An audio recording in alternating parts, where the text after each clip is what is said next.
السلام علیکم عزیز ناظرین، بسم اللہ الرحمن الرحیم۔ ناظرین، حضرت صفیہ نے کہا کہ میں اپنے بھائی کی لاش دیکھ کر انتہائی صبر اور ہمت سے کام لوں گی۔ ایک اور آواز گونجی، میرے چچا حمزہ نے قرابت کا حق ادا کیا اور نیک عمل کرنے میں سبقت لے گئے۔ یہ وہ جملہ ہے جسے نبی اکرم آقا دو جہاں حضرت محمد صلی اللہ علیہ وآلہ وسلم اکثر دہرایا کرتے تھے۔ حضرت حمزہ کی شخصیت کی گہری تاثیر اور مقبولیت اس قدر زیادہ تھی کہ صحابی اپنے بچوں کے نام ان کے نام سے موسوم کرتے تھے۔ ناظرین گرامی، سوال تو یہ ہے کہ اتنے بلند مرتبے اور نام و اسلامی شخصیت کی آخر دو دفعہ قبر کیوں کھولی گئی؟ یہ تو سب جانتے ہیں کہ پیارے آقا محمد مصطفیٰ صلی اللہ علیہ وآلہ وسلم اپنے چاچا سے بے حد محبت کیا کرتے تھے۔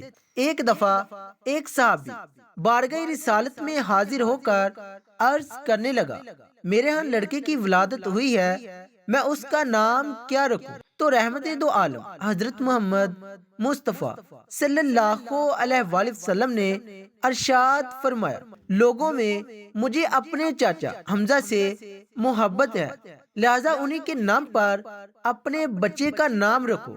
نبی آخر الزماں حضرت محمد صلی اللہ علیہ وآلہ وسلم کی ولادت سے 2 سال پہلے آپ کے چچا اور رضائی بھائی سید الشہداء شیر خدا حضرت سیدنا حمزہ بن عبد المطلب پیدا ہوئے۔ آپ کی کنیت ابو عمارہ تھی۔ آپ نہایت حسین و جمیل، دبلے پتلے، چوری چھاتی اور دراز قد کے تھے۔ آپ اپنے بھتیجے حضرت محمد صلی اللہ علیہ وآلہ وسلم سے بے پناہ محبت کرتے تھے اور ان کی حفاظت میں پیش رہتے، بلکہ اگر یہ کہا جائے ان کے سامنے ہوتے ہوئے کسی کافر کی جرت نہ ہوتی کہ نبی اکرم کے خلاف کوئی نازیبا الفاظ بھی بول دے۔ اسی طرح اعلان نبوت کو 6 سال گزر چکے تھے کہ ایک دن کوہ صفا کے قریب ایک باندی نے آپ کو شکار سے واپسی پر روکا اور کہنے لگی، اے ابو عمارہ، کاش آپ پہلے آ جاتے۔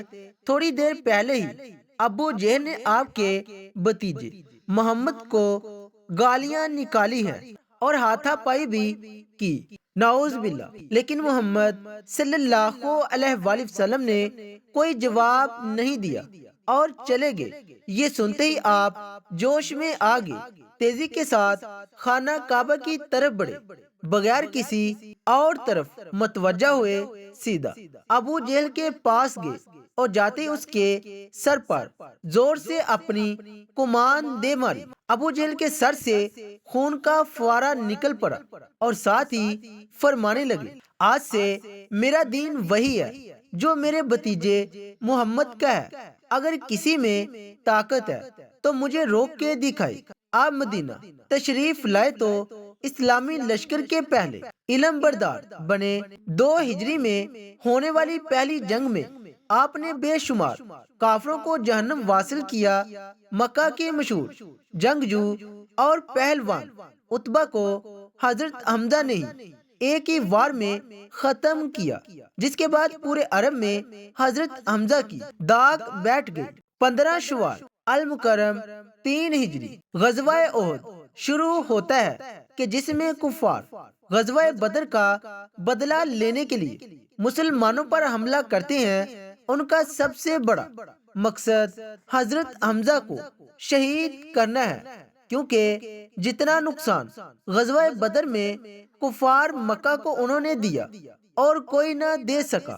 جبیر بن معتم نے اپنے غلام وحشی کو، جو کہ نیزہ چلانے میں ماہر تھا، اس کو لالچ دیا کہ اگر تم میرے چاچا کو قتل کرنے والے حضرت حمزہ کو شہید کر دے گا تو اسے آزاد کر دیا جائے گا۔ ہند زوجہ ابو سفیان نے بھی وحشی کو کثیر انعام کا لالچ دیا، کیونکہ ہند کے باپ عتبہ کو حضرت حمزہ نے جنگ بدر میں قتل کیا تھا۔ چنانچہ وحشی نے حضرت حمزہ کو دھوکے سے کسی اور سے لڑائی کے درمیان پیٹ میں نیزہ مار کر بے دردی سے شہید کر دیا۔ یہ سارا واقعہ اس طرح بخاری اور مسلم میں روایت ہوا ہے۔ حضرت حمزہ کا پیٹ چاک کر کے ان کا کلیجہ نکال کر ہند نے چبایا، پھر ہند نے کافر عورتوں کے ساتھ مل کر حضرت حمزہ کے کان ناک کاٹ کر انہیں لڑی میں پرو کر ان کے کڑے بازو باندھے اور پازیب بنائی اور انہیں پہن کر مکہ میں داخل ہوئی۔ جب نبی کریم صلی اللہ علیہ وآلہ وسلم نے حضرت حمزہ کے جسم کو دیکھا تو آپ صلی اللہ علیہ وآلہ وسلم رونے لگے۔ آپ کے کٹے ہوئے جسم کو دیکھ کر شدید غم سے آپ صلی اللہ علیہ وآلہ وسلم کی آواز بلند ہوئی اور فرمایا، حمزہ سید الشہداء ہیں۔ مسلمانوں، ذرا ایک دفعہ اس منظر کو سامنے لائیں کہ جب حضرت حمزہ کی بہن حضرت صفیہ کو پتہ چلا کہ ان کے بھائی شہید ہو گئے، وہ ان کو دیکھنے کے لیے آئے تو حضور اکرم صلی اللہ علیہ وآلہ وسلم نے ان کو اپنے بھائی کا کٹا ہوا جسم دیکھنے نہ دیا۔ خیر، حضرت صفیہ کی لائی گئی چادر میں حضرت حمزہ کو کفن دیا گیا۔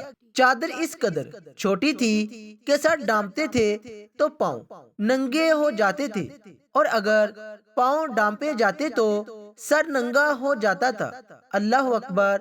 حضور فرمانے لگے کہ سر کو ڈانپ دیا جائے اور پاؤں پر گھاس ڈال دی جائے۔ حضرت حمزہ کی قبر کشائی کی پہلی روایت حضرت جابر نے بیان کی ہے، جسے امام مسلم اور بخاری نے بھی روایت کیا ہے۔ حضرت جابر فرماتے ہیں، جنگ احد کے 46 سال بعد معاویہ بن ابو سفیان کے دور حکومت میں انہوں نے ایک نہر احد کے مقام پر نکالنے کا حکم صادر کیا۔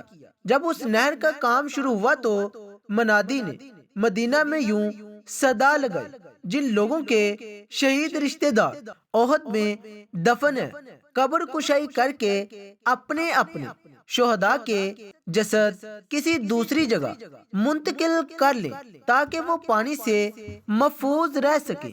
حضرت جابر بن عبداللہ فرماتے ہیں کہ یہ سن کر مدینہ والے احد کی طرف نکل پڑے، جن میں میں خود بھی شامل تھا، کیونکہ میرے والد عبداللہ بھی احد کی جنگ میں شہید ہوئے تھے اور وہاں ہی دفن تھے۔ میرے والد عبداللہ اور عمر بن جموع ایک ہی قبر میں دفن تھے۔ شہادت کے وقت عمر بن جموع کی پیشانی زخمی تھی اور میرے والد نے عمر کی پیشانی پر ہاتھ رکھا ہوا تھا، اور اسی حالت میں دونوں شہید ہوئے۔ اس لیے جب صحابہ ان کا ہاتھ ہٹاتے تو پیشانی سے خون نکلنے لگتا، جس کی وجہ سے رسول اللہ صلی اللہ علیہ وآلہ وسلم کے حکم کے مطابق ان دونوں کو اسی حالت میں ایک ہی قبر میں دفن کیا گیا۔ حضرت جابر بن عبداللہ فرماتے ہیں کہ جب حکومتی سپاہیوں نے میری موجودگی میں میرے والد عبداللہ اور عمر کی قبر کھولی تو جیسے ہی عمر کی پیشانی سے میرے والد کا ہاتھ ہٹاتے تو تازے خون کے فوارے نکلنا شروع ہو جاتے۔ یہ معاملہ دیکھ کر انہوں نے یہ قبر بند کر دی۔ اس کے بعد سپاہی حضرت حمزہ کی قبر کی طرف بڑھے اور قبر کھودتے ہوئے حضرت حمزہ کے پاؤں پر گدال لگی تو ان کے پاؤں سے تازہ خون نکلنے لگا۔ حضرت جابر روایت فرماتے ہیں کہ میں اس بات کا عینی شاہد ہوں کہ تمام شہداء کے جسم تر و تازہ تھے، اور حضرت حمزہ تو ایسے لگ رہے تھے جیسے سو رہے ہوں۔ جب سپاہیوں نے شہداء کا یہ عالم دیکھا تو مزید قبر کشائیوں کو روک دیا اور دوبارہ سبھی کو اسی حالت میں دفن کر دیا جیسے پہلے تھے۔ حضرت حمزہ کی دوسری دفعہ قبر کشائی ترک کی سلطان عبد الحمید ثانی کے دور میں انہوں نے 1904 میں کروائی، جب انہیں خواب میں یہ اشارہ ہوا کہ حضرت حمزہ کے جسد مبارک پر پانی موجود ہے۔ انہوں نے قبر کھود کر اس کے ارد گرد 50 فٹ گہرائی تک سیسا پلائی دیواریں بنا دی۔